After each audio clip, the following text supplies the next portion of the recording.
नमस्ते प्रणाम सब केहू के स्वागत करता नहीं अपना यूट्यूब चैनल पे। और बस अभी गाना के सुनी और ढेर सारा प्यार और आशीर्वाद दी।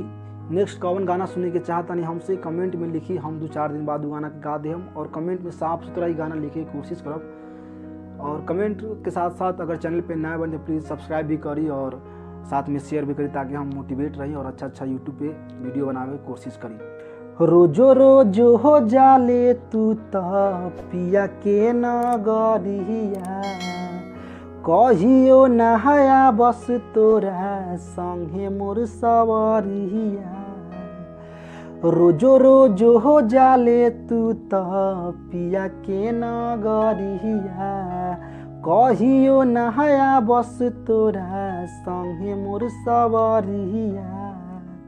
नाही आवे उनु करसने सरे, हमरो के ओही देशे ले चलते रे लिया रे। पिया वहाँ बसे ले कवना देश रे, हमरो के ओही देशे ले चलते रे लिया रे।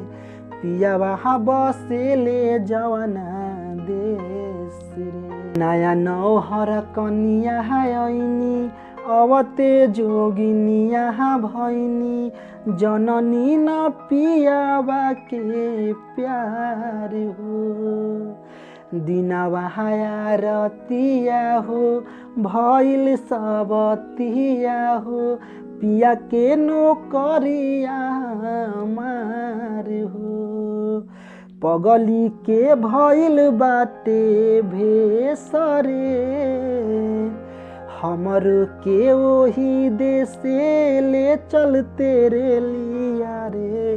पिया वहाँ बसे ले जवना देश रे, हमर के ओही देशे ले चलते रे लिया रे। पिया वहाँ बसे ले जवना देश रे। सोरहो सिंगरवा तरसे, जानू हो अखिया बरसे, पिया मिलन के जागल आस हो। माहुरी लागेला पनिया, विवेक आके कहते धनिया, अतने के बरुए पियास रे। सहलो न जाला अब कलेस रे, हमरो के ओही देशे ले चलते रे लिया रे।